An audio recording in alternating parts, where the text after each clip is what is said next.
우리 시대의 신문과 뉴스는 거의 매일 보도 가운데 다툼과 분쟁, 사건, 사고로 채워지고 있습니다.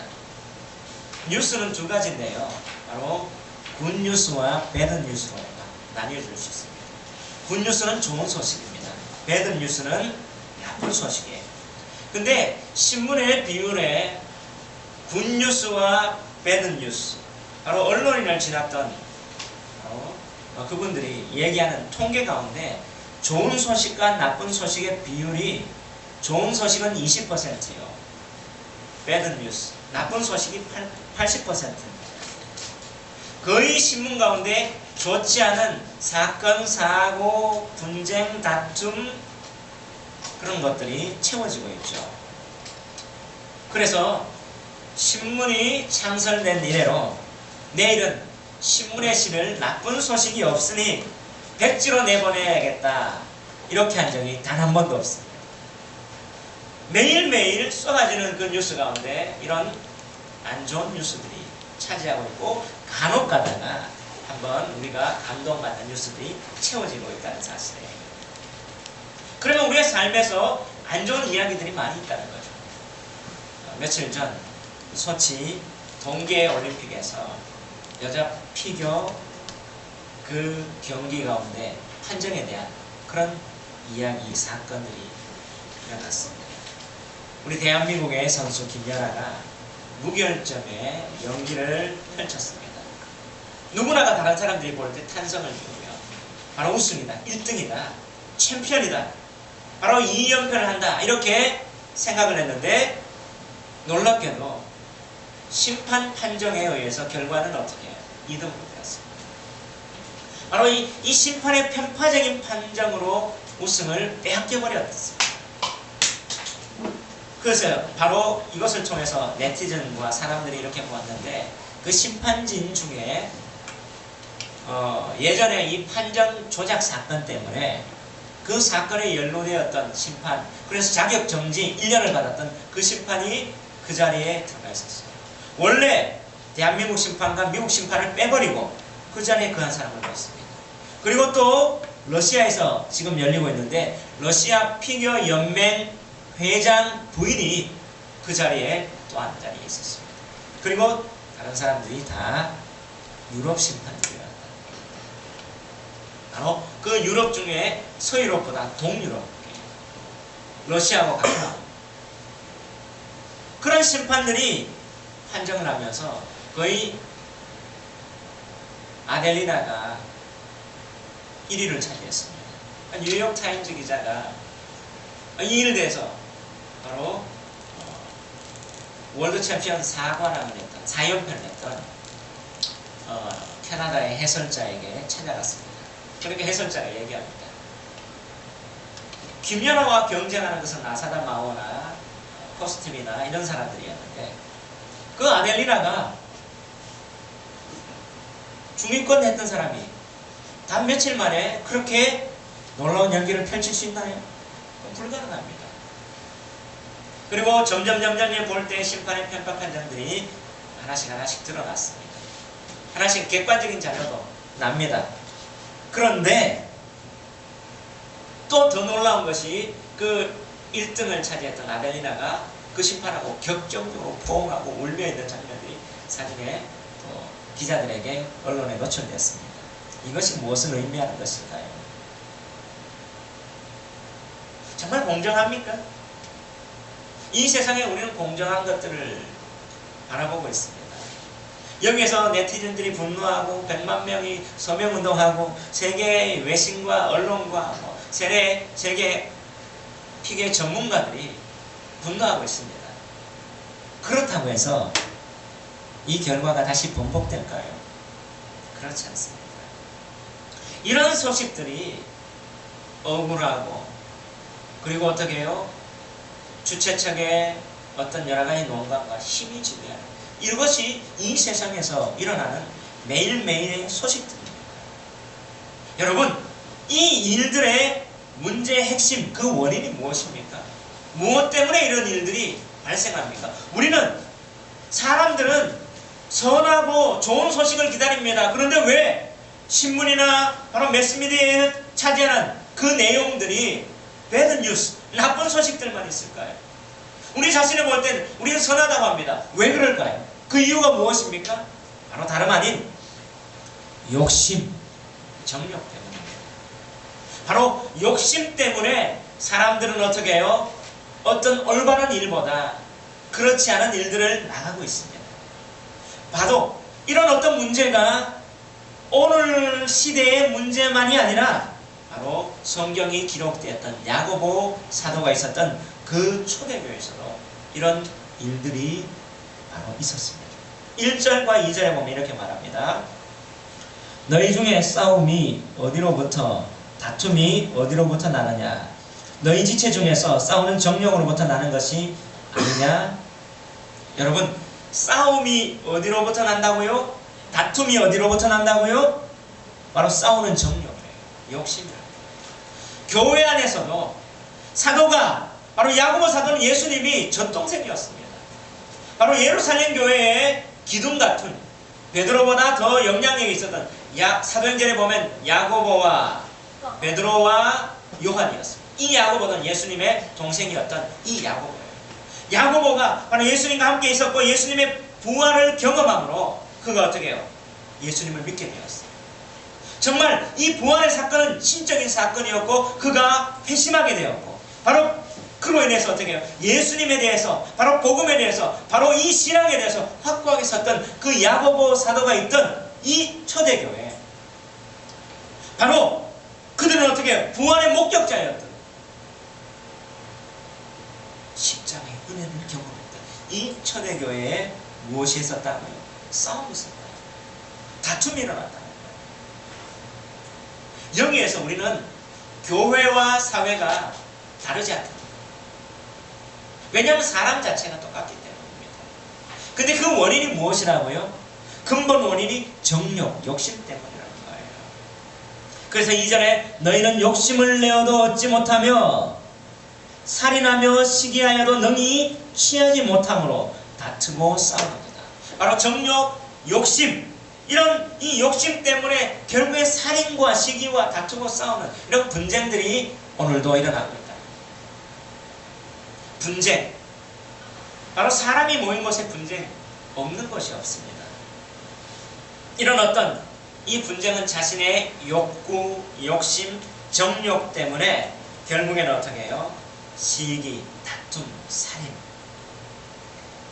바로 깨어짐, 고통, 이런 것들이 일어납니다.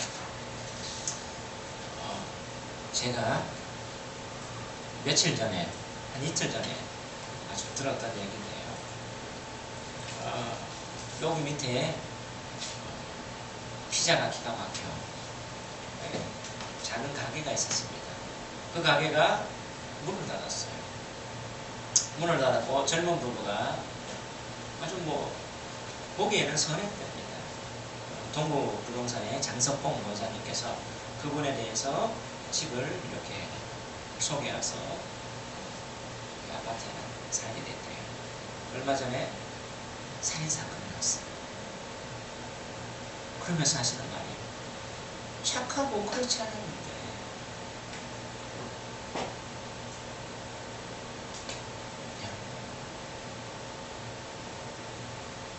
사람들 가운데 분쟁과 시기와 다툼들, 그 원인이 바로 우리의 정욕, 욕심입니다. 이것은 모든 사람이 죄 가운데 있었기 때문에 우리 가운데 있는 근원적인 그 죄의 문제가 있기 때문에 그래서 어떻게 해요? 교회 다닌다고 성도에게 이거 없습니까? 있을 수 있단 말이에요. 바로 교회 안에서도 이런 문제가 일어나는 이유가 무엇입니까? 바로 기도의 문제뿐만 아닙니다. 어떤 사람들은 기도하지 않아서, 물론 기도해야 되죠. 근데 기도해도 이런 어떤 정욕과 다툼의 문제가 해결되지 않는 그 이유가 무엇입니까? 결국에는 정욕입니다. 오늘 2절, 3절 우리 다 같이 한번 읽어봅시다. 시작. 너희는 욕심을 내어도 얻지 못하여 살인하며 시기하여도 능히 취하지 못함으로 다투고 싸우는도다. 너희가 얻지 못함은 구하지 아니하기 때문이요 구하여도 받지 못함은 정욕으로 쓰려고 잘못 구하기 때문이다. 여기서 뭐예요? 오늘 세상뿐만 아니라 교회 안에서도 너희가 기도했느냐? 기도했는데도 응답받지 못하느냐? 그런 부분을 해결하지 못하느냐? 그건 기도하지 않았기 때문에. 근데 기도했는데도 응답받지 못하느냐? 그것은 무엇이에요? 정욕으로 쓰려고 잘못 구해요. 기도가 어떻게 해요? 잘못되었다는 거예요. 왜요? 우리가 기도하는데도 기도가 잘못되고 기도가 변질될 수 있습니다. 그 원인이 뭐예요? 정욕이라는 거예요. 결국에는 바로 이 정욕 때문에 분쟁이 일어나고 다툼이 일어나고 시기와 살인까지도 일어날 수 있다고 이렇게 말합니다. 근데 오늘 이 모든 것들이 뭐예요? 바로 한 가지로 세상을 따라가고 세상을 추구하는 이 정욕과 욕심의 원인은 세상과 번됨이라고 해요. 왜 정욕이 일어나는가? 왜 욕심이 일어나는가? 세상을 사모하고 세상을 사랑하고 세상을 따라가고 세상하고 친구하고 싶어. 교회 안에서도 어떻게 해요? 세상하고 친구하고 싶은 사람이 많아요. 그런 유혹이 날마다 우리 가운데 있습니다. 그래서 이렇게 말합니다. 4절 우리 다 같이 한번 읽어봅시다. 시작. 간음한 여인들아, 세상과 벗된 것이 하나님과 원수됨을 알지 못하느냐? 그런즉 누구든지 세상과 벗이 되고자 하는 자는 스스로 하나님과 원수되는 것이니라. 지금 여기서 야고보 사도가 누구에게 얘기합니까? 바로 예루살렘 교인들에게 얘기하는 거예요. 너희들 간음한 여인이다. 왜 그렇게 얘기해? 원래 부흥이 일어났고 예수님의 복음을 경험했고 그들은 구원받았습니다. 그런데 왜 이렇게 얘기하는 거예요? 변질되는 거예요. 배신하는 거예요. 사람들이 은혜 받았지만 그 은혜를 유지하는 것도 진짜 중요합니다. 근데 변질되는 거예요. 그 변질되는 그 원인이 뭐예요? 세상을 추구해라. 세상과 벗된 것이 하나님과 원수됨을 알지 못하느냐? 세상과 벗이 되고자 하는 자는 스스로 하나님과 원수되는 거예요. 결국에는 뭐예요? 이런 정욕의 원인이 무엇이라고요? 세상의 친구들. 세상을 추구하는 거예요. 이것은 간음하는 것과 배신하는 것과 동일하다는 거예요. 왜 우리가 기도해도 응답받지 못하고, 왜 우리에게 분쟁이 일어나고, 왜 이렇게 다툼이 일어나고, 왜 이렇게 힘든가? 그것은 정욕인데, 그 정욕의 원인이 무엇인가? 오늘 야고보 사도는 세상을 추구하고 세상과 번된 것이다. 여러분, 우리도 세상을 추구해 나가고 있지 않습니까? 한국 교회가 세상의 영향력을 잃어버렸다고 합니다. 왜 그렇습니까? 교회가 세상을 따라가요. 제가 어릴 때는요, 세상이 교회를 배웠습니다. 그리고 나서 교회의 그 아름다운 모습을 배웠는데 요즘 교회가 뭐예요? 세상을 따라 나가고 세상을 추구해 나가려고 합니다. 그러다 보니까 어떻게 해요? 영향력이 아주 미진해집니다. 세상을 변화시킬 수 있는 것은 세상하고 벗되는 것이 아니에요. 그래서 오늘 이 세상과 벗되는 것, 정욕이다. 그럼 이 세상에서 벗되는 것에 벗어날 수 있는 것은 뭐예요? 뒤집어 말하면 돼요. 하나님과 벗되면 세상과 어떻게 해요? 원수될 수 있어요. 세상과 벗되는 것은 하나님과 원수되는 것이다. 다시 말하면, 뒤집어 말하면 하나님과 벗되면 세상과 뭐예요? 원수될 수 있다는 사실입니다. 하나님과 점점 더 가까이 나가고 하나님을 더 추구하고 교회 안에서 뭐가 드러나야 됩니까? 하나님이 드러나야 돼요. 세상의 모습이 드러나는 것이 아니라, 세상의 어떤 환경이 드러나는 것이 아니라 교회 안에서 누구가 드러나야 됩니까? 오직 하나님이 드러나요. 한 사람이 있든지 두 사람이 있든지 교회는요, 하나님이 드러나야 돼요. 교회 중심은 하나님이 되어야 됩니다. 예배는 무엇입니까? 하나님과의 만남이에요. 여러분, 예배의 초점이 뭐예요? 예배는 누구한테 드리는 겁니까? 하나님. 여기에서 하나님과. 예배라는 것은 하나님과의 만남이라는 말이에요. 하나님이 중심이에요. 하나님이 보여져야 돼요. 근데 이 예배 가운데 무엇이 드러납니까? 사람의 모습들이 드러납니다. 어쩌면 환경들이 그렇게 만들어 놓을 수 있어요. 자꾸 얘기합니다. 열린 예배가 되어야 된다. 눈높이가 되어야 된다. 뭐가 열려야 됩니까? 예배는요, 어떤 하나님을 볼 수 있도록 눈높이 되어서 사람 쪽으로 어떻게 해요? 기준이 낮아지는 게 아니에요. 기준은 하나님입니다. 하나님이 초점이 되어서 우리가 하나님 앞에 나가는 거죠. 근데 열린 예배라고 해서 어떻게 다른 틀들이 바뀌는 거예요. 하나님, 예배는 하나님을 만나는 건데 점점 바뀌면서 어떻게 해요? 세상적인 요소들. 그렇다고 해서 옛날처럼 유대교처럼 그건 아닙니다. 중요한 것은 뭐예요? 하나님과 멋대는. 그러면 하나님이 무엇을 주십니까? 하나님과 벗된 자에게 더욱 큰 은혜를 주십니다. 결국에는 하나님을 만나고 하나님을 의뢰하고 하나님과 벗되고 하나님과 친구된 자에게는 하나님이 은혜를 베푸십니다. 여러분, 오늘 친구들이 있죠. 그 친구들 어떻게 하면, 친구들은 손만 탁 잡아도 어떻게 해요? 그 마음속에 전달되는 게 있어요. 하나님과 벗되는 것은 뭐예요? 하나님과 마음이 하나 딱 연결돼요. 그럴 때 하나님의 그 자원들이, 하나님의 속성이, 하나님의 은혜가 우리 가운데 넘친다는 거예요. 5절 6절 한번 읽어봅시다. 자, 5절 남자가 읽고 우리 하나님 교회가 읽는 방식으로 6절은 여자가 읽겠습니다. 5절 시작. 너희는 하나님의 우리 속에 거하게 하신 성령이 시기하게 하신 성령하신 말씀을 주로 생각하느냐. 그러나 더욱 큰 은혜를 주시나니 그러므로 이르시되 하나님이 원하는 자를 물리치시고 겸손한 자에게 은혜를 주신다 하였느니라. 아멘. 우리 속에 거하신 성령이 시기하기까지 사모하신다. 바로 어떻게 해요? 하나님은 우리를 사모하시고 우리의 마음이 하나님께 집중되기를 원하신다고 이렇게 얘기해요. 그런 자에게 하나님은 뭐예요? 그런 자는 벗이에요. 친구는 어떻게 해요? 딱 잡으면 그 친구를 보고 싶고 그 친구하고 뭔가 통하게 되는 그런 우리의 마음속이 하나님과 집중되고 하나님과 연결되고 그런 자에게, 그런 벗된 자에게 하나님은 무엇을 주십니까? 더욱 큰 은혜를 주십니다. 그 하나님이 마음이 세상으로 가고 세상 가운데 어떻게 집중되고 그러면 어떻게 세상과 벗되는 거예요. 그 하나님이 어떻게 성령이 시기하는 거예요. 오늘 하나님의 더욱 큰 은혜를 받기를 원하십니까? 하나님과 친구 될 하나님과 친구 될 수 있는 그 자격이 뭐예요? 겸손한 거예요. 그래서 그러나 더욱 큰 은혜를 주시느니 그러므로 일렀으되 하나님이 교만한 자를 물리치시고 겸손한 자에게 은혜를 주신다 하였나니라. 할렐루야.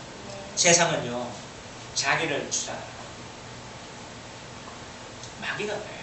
자기를 주장하고 자기를 내세우고 자기 다른 어떤 외형적인 모습을 드러내라고 합니다. 근데 성경은 뭐예요? 나의 본질을 드러내면 어떻게 겸손할 수밖에 없습니다. 그래서 겸손은 하나님 앞에 서 있으면요, 하나님 앞에 서 있으면 우리 모습이 보이잖아요. 그래서 어떻게 해요? 하나님, 나는 부족합니다. 나는 연약합니다. 그 하나님 앞에 설 수밖에 없습니다 하는 이 반응이 겸손이에요. 그래서 신학자 켈리는 겸손은 은혜가 들어오는 문이요, 겸손은 존귀의 전주입니다. 겸손은 뭐예요? 은혜가 들어오는 문이에요. 그리고 존귀의 전주곡이라. 하나님 앞에 설 때 우리는 진짜 하나님을 바로 알면 겸손할 수밖에 없습니다. 그렇다면 오늘 이렇게 더욱 큰 은혜를 받고 겸손할 수 있기 위해서는 우리가 무엇을 어떻게 해야 될까요? 오늘 사도 야고보는 오늘 이렇게 말합니다. 우리에게 하나님께서 주시는 더욱 큰 은혜, 바로 이 큰 은혜를 받으며 겸손한 자가 되기 위해서 이렇게 세 가지를 강조합니다. 겸손하고 은혜 받기 위해서는 첫 번째, 한번 따라 합시다. 하나님께 복종하고 마귀를 대적하는 것입니다. 뭐라고요? 바로 이 겸손하고 더욱 큰 하나님의 은혜를 받기 위해서는 하나님께 복종하고 마귀를 어떻게 하라고요? 대적하라. 7절 다 같이 한번 읽어봅시다. 시작. 그런즉 너희는 하나님께 복종할지어다 마귀를 대적하라. 그리하면 너희를 피하리라. 아멘. 바로 그런즉 답을 얘기합니다. 너희는 누구께 복종하라? 하나님께 복종하라. 그리고 어떻게 해요? 마귀를 대적하라. 바로 겸손하고 더욱 큰 은혜를 받기 위해서는 세상과 벗되지 않고 하나님과 벗되기 위해서는 하나님께 복종하고 마귀를 대적하는 것입니다. 여러분, 복종이 뭐예요? 바로 그분의 말씀을 듣고 그대로 행하는 것이 복종입니다. 그렇지 않습니까? 그러면 하나님께 복종하려면 어떻게 해야 될까요? 하나님께 복종하려면 어떻게 돼요? 왜? 하나님이 무엇을 원하는지 알아야 되잖아요. 근데 나는 하나님께 복종하겠습니다 하고 하나님의 뜻, 하나님의 생각, 하나님이 무엇을 원하는지 알지 않고 자기 멋대로 하는 거예요. 그럼 복종입니까? 아니, 복종의 자세는요, 먼저 그분이 원하는 것을 알아야 돼요.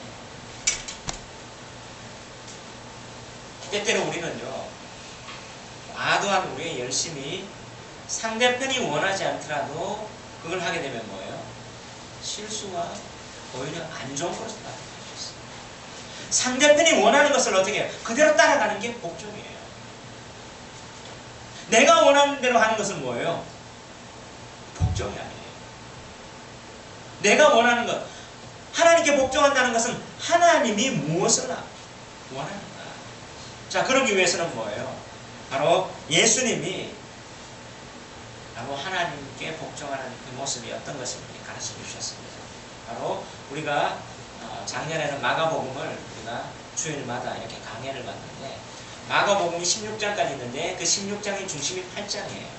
그 8장이 어떤 사건이 나오느냐 하면 빌립보 가이사라 빌립보 세상 황제의 도시 한가운데서 예수님이 누구시냐 사람들에게 묻습니다. 사람들이 물으니까 사람들은 예수님이 선지자다, 엘리야다, 세례 요한이다 얘기하면서 아니거든요. 예수님이 누군지 아느냐 진짜 중요하단 말이에요. 그때 예수님이 너희들은 나를 누구로 하느냐 할 때, 그때 예수님의 수제자였던 베드로가 뭐라고 얘기합니까? 주는 그리스도시요 살아계신 하나님의 아들입니다. 이 신앙 고백을 예수님이 너무나 흡족했어요. 그래서 바요나 시모나, 바로 바라는 말은 아들이란 말이에요. 요나의 아들, son of 요나 이런 말이에요. 바요나, 바디메오 하면 디메오의 아들, 바자라는 말이 아들이란 말이에요. 바요나 시모나, 네가 복이 있다. 이것을 알게 한 것은 혈육이 아니라 하나님입니다. 그러면서 너의 이 신앙 고백에 내 교회를 세운다. 누구의 교회를 세운다고요? 누구 교회 세운다고요? 예수님의 교회.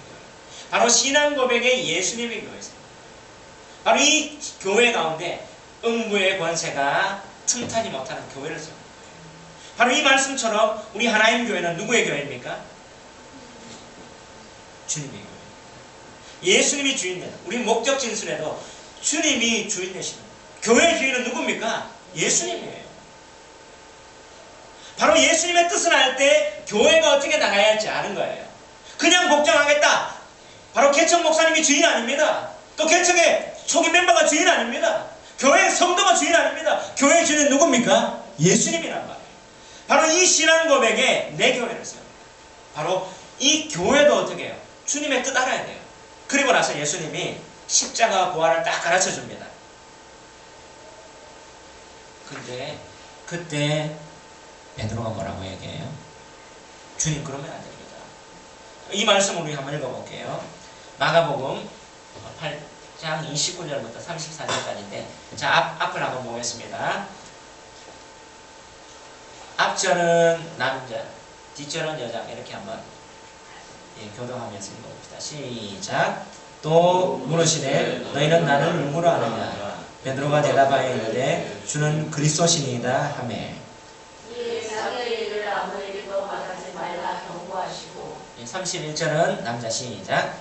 인자가 많은 고난을 받고 사람들과 제사장들과 서기관들에게 허리까지 주님을 당하고 사흘간의 사는 하나님의 것을 주소서들에게 가르치시되 그러내놓고 이 말씀을 하시니 베드로가 예수를 붙들고 회양하네. 33절 시작.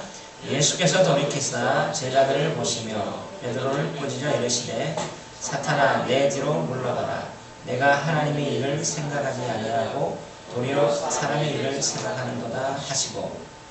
우리와 제자들을 불러 이르시되 누구든지 나를 따라오려거든 자기를 부인하고 자기 십자가를 지고 나를 따를 것이니라. 아멘. 여기서 지금 그렇게 예수님이 베드로에게 어떻게 내 교회를 세우겠다 했는데 십자가와 부활을 얘기하니까 베드로가 뭐예요? 주님 그러시면 안 됩니다. 자기 열심으로 주님의 명령을 막습니다. 자, 복종입니까? 아니에요. 그렇게 신앙 고백한 베드로가 예수님이 십자가 부활을 얘기하니까 어떻게 해요? 안 됩니다! 예수님 그러면 안 됩니다. 베드로의 마음은 어땠어요? 순수했습니다. 그리고 어떻게 해요? 예수님을 따라가고 싶어 했습니다. 그런데 어떻게 해요? 자기의 열심으로 예수님의 명령을 거스르는 게 복종입니까? 아니란 말이에요. 오히려 하나님의 일을 파괴시킬 수 있단 말이에요. 그래서 이렇게 얘기합니다. 예수께서 돌이키사 제자들을 보시며 베드로를 꾸짖어 이르시되 사탄아 내 뒤로 물러가라. 네가 하나님의 일을 생각하지 아니하고 도리어 사람의 일을 생각하는 거다. 여러분, 베드로, 바로 이 베드로의 여기입니다. 예수님 여기 있어요. 사탄이 어디 있습니까? 이 사이에 있어요. 그래서 예수님과 베드로 사이에 가로막았던 사탄아 내 뒤로 물러가라 하니까 어떻게 해요? 결국엔 복종하라는 것은 뭐예요? 하나님의 뜻, 하나님의 생각을 알아야 된다는 거예요. 우리가 열심으로 하지만 하나님의 생각, 하나님의 뜻을 모르면 어떻게 해요? 그것이 하나님의 일을 파괴할 수 있다는 사실입니다. 내 열심이 관계를 파괴할 수 있다. 하나님께 복종하라는 말은 뭐예요? 먼저 하나님의 일을 생각하는 거예요. 사람의 일을 생각하지 않는 것. 베드로는 뭐예요? 사람의 일을 생각했어요. 더욱 큰 은혜를 받고 겸손하기 위해서는 하나님께 복종해야 되는데, 하나님께 복종하기 위해서는 철두철미하게 사람의 일을 생각하지 않고 하나님의 일을 생각하는 그 훈련이 필요해요. 바로 그 앞에서 어떻게 해요? 마귀는 여기에 있단 말이에요. 이 마귀를 대적하기 위해서는 어떻게 해요? 내 생각들이 사람의 생각입니다. 마귀를 대적하라잖아요. 그래야면 너희를 피하리라고 했잖아요. 때때로 우리는 어떻게 해요? 무언가 결정하고 무언가 하기 위해서 내 욕심과 내 생각, 어떤 일들 그렇게 나가지 않습니까? 겸손은요, 철두철미하게 내 생각을 내려놓는 거예요. 하나님의 생각을 알기 위해서, 하나님의 생각 어떻습니까? 하나님의 생각을 듣기 위해서 훈련하는 게 겸손합니다. 복종하는 거예요. 마귀는요, 생각으로 우리를 자극합니다. 바로 예수님을 대적했던 자 누굽니까? 가롯 유다 아닙니까? 바로 마귀는 생각을 우리를 잡아버리는 거예요. 그 가롯 유다가 어떻게 됐습니까? 요한복음 13장 2절 우리 한번 읽어봅시다. 요한복음 13장 2절에 보면 이렇게 말해요. 마귀가 벌써 시몬의 아들 가롯 유다의 마음에 예수를 패려는 생각을 넣었더라. 자, 요한복음 13장 2절에 마귀가 벌써 시몬의 아들 가롯 유다의 마음에 무엇을 넣었더라? 예수를 패려는 생각을 넣었어요. 결국에는 뭐예요? 생각으로 하나님을 복종 못하도록 결국에는 어떻게 해요? 내 생각을 하나님 앞에 드리겠습니다. 여러분, 더 큰 은혜를 받기를 원합니까? 하나님께 복종하기를 원합니까? 그러면 생각을 하나님께 복종해요. 그리고 어떻게 해요? 마귀는 순간순간 생각으로 우리에게 틈을 탑니다. 예수님과 함께 했던 가롯 유다 제자에게도 갔거든요. 바로 어떻게 베드로에게도 어떻게 해요? 그 앞에 막아버렸잖아요. 이를 위해서, 이런 자가 겸손할 때 이를 위해서 우리는 이 하나님께 복종하고 마귀를 대적하기 위해서는 우리는 어떻게 해야 될까요? 바로 그것은 겟세마네예요. 예수님이 뭐예요? 겟세마네에서 기도합니다. 예수님도 어떻게 자기의 생각이 있었어요? 하나님, 이 잔이 내게서 물러가기를 원합니다. 예수님의 생각이었습니다. 그러나 내 원대로 되지 마옵시고 누구의 원대로 되옵소서? 아버지의 원대로. 예수님은 기도의 자리에서 뭐예요? 자기의 생각을 하나님의 생각으로 맞추었습니다. 결국에는 기도의 본질은 뭡니까? 내가 원하는 것을 얻어내는 것이 아니라 하나님의 생각을, 하나님이 원하는 것을 내 생각에 맞추는 게 기도예요. 오늘 여기 보세요. 왜 교회 안에 다툼과 정령, 시기가 났습니까? 내 생각. 기도는 뭐예요? 내 생각 내는 거. 그럴 때 하나님께 복종할 수 있고 마귀에게 대적할 수 있습니다. 우리 하나님 교회는 기도하는 교회 아닙니까?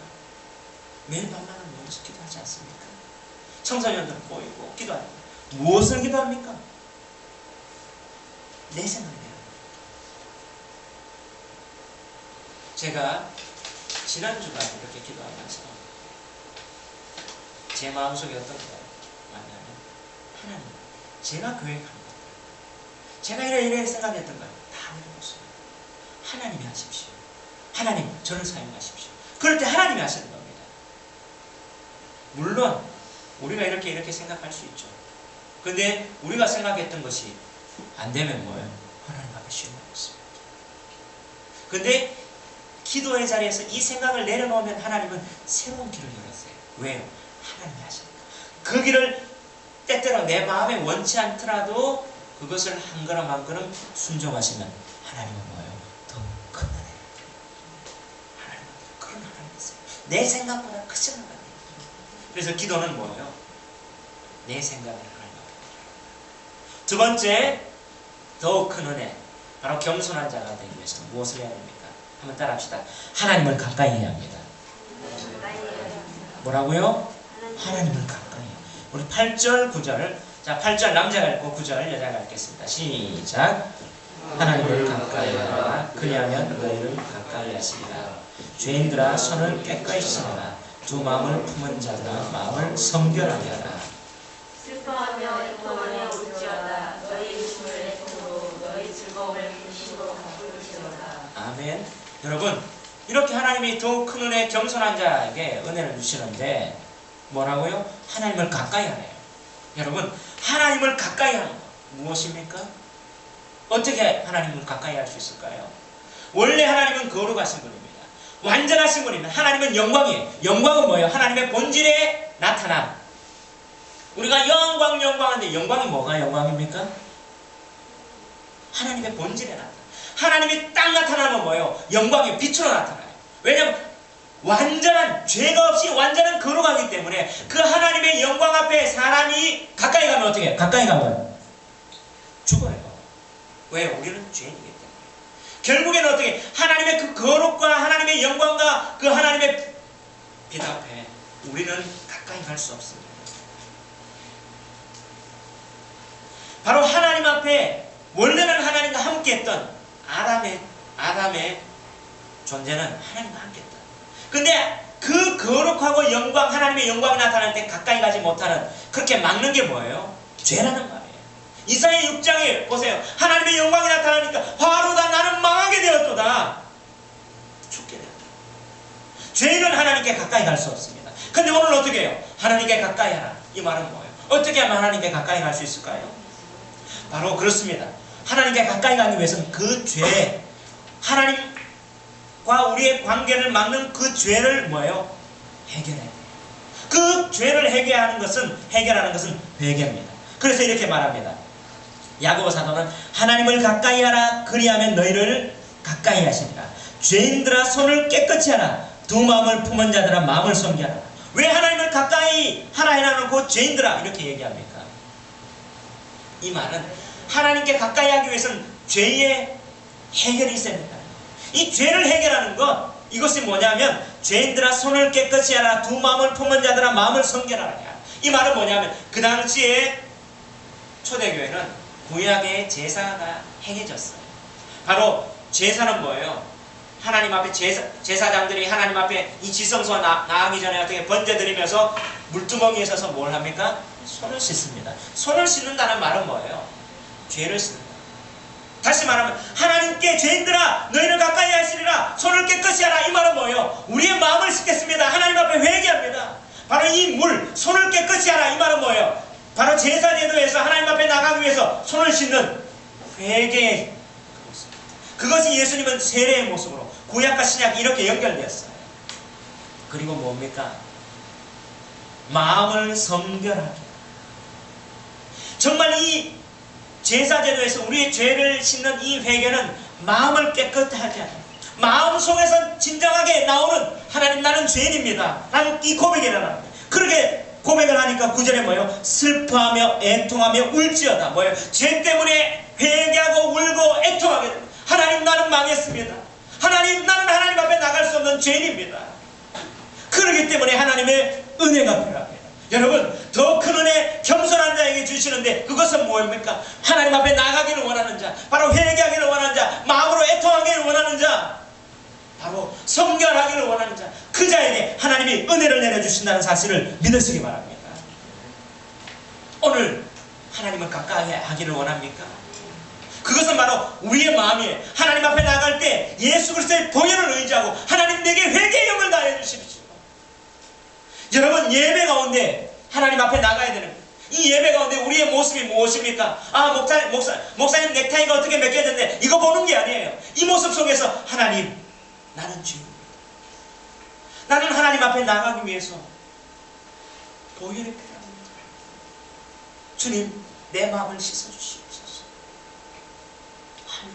하나님의 그 거룩 앞에 우리의 이 모습이 내려놓아져요. 여러분, 우리 대한민국은 하나님의 거룩한 부흥이 일어납니다. 1907년 평양에 대부흥운동이 일어났습니다. 그 부흥이 어떻게 일어났습니까? 2주간 동안 매일 밤마다 성회로 모입니다. 성회로 모여서 말씀을 듣습니다. 기도하는 가운데 그때 길선주 장로님이었죠. 그 길선주 장로님이 어떻게 해요? 말씀을 듣는 가운데 진리를 받았어요. 하나님 앞에 난 죄인입니다. 난 누구누구가 내게 맡겨놨던 그 재산을 가지고 악용했습니다. 누구누구 것을 훔쳤습니다. 하면 그 사람들이 모여있는 평양 대부흥운동이라는 책에 보면 그때 사진이 있어요. 어마어마한 사람들이 모여있어요. 그 앞에서 자기의 죄를 고백하고 애통합니다. 그때 성령님이 임하십니다. 마음을 움직입니다. 하나님의 영이 그 자리에 가득하게, 하나님이 가까이 하면 하나님의 거룩한 임재가 사람들이 변하시고 그의 마음들이 변하게 됩니다. 하나님과 가까이 하는 놀라운 역사가 일어났다는 사실을 역사는 증언합니다. 제가 어릴 적에는 교회가 다른 교회 부흥하면 같이 움직였어요. 저도 그런 은혜 받았다. 제가 언제 은혜 받았어요? 회개의 영이 있어요. 하나님이 회개의 영이 있을 때, 내 죄를 용서할 때, 그때 하나님 앞에 더 큰 은혜를 받으며 겸손하며 울며 애통하며 하나님 감사합니다. 제게 베풀어졌던 그 큰 몇 번의 그 은혜가 회개의 영이 있을 때예요. 여러분, 더 큰 은혜, 겸손하기를 원합니까? 하나님께 가까이 하는 것은 회개의 영이 임하여달라고 우리의 모습을 보면 하나님 앞에 잡아가는 겁니다. 그런 역사가 일어납니다. 이 예배. 세 번째, 더욱 큰 은혜 받고 겸손한 자가 되기 위해서 한번 따라합시다. 하나님 앞에서 자기를 낮추는 겁니다. 아멘. 우리 10절 다같이 한번 큰 목소리로 봅시다. 시작. 주 앞에서 낮추라. 그리하면 주께서 너희를 높이시리라. 주 앞에서 낮추라. 그리하면 주께서 너희를 어떻게 해요? 높이시리라. 그렇습니다. 결국에는 하나님 앞에 납작 엎드리는 거예요. 하나님 앞에 무엇 했습니다. 내세우는 게 아니라 뭐예요? 납작 엎드리는 거예요. 낮추라는 것은 뭐예요? 그냥 겸손하라 이게 아닙니다. 그런 예를 갖추라 이게 아닙니다. 뭐예요? 그냥 납작 엎드리는 거예요. 납작 엎드리는 건 실제로 납작 엎드리는 거예요. 오늘날 왜 다툼이 일어나고 왜 정욕이 일어나고 못 엎드려서 못 낮추어서 그렇습니다. 하나님 앞에 낮추면 어떻게 해요? 사람 앞에 낮출 수 있습니다. 하나님 나 받아주셨는데 억울한 일을 당했어요. 하나님이 나 받아주셨는데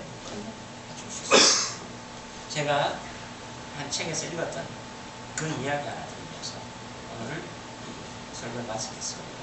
사막에서 생존하는 그런 어떤 짐승들과 그 동물들 그 얘기인데요. 사막에는 물이 없습니다. 물이 없으면 사람은 또 동물들도 생존할 수가 없어요.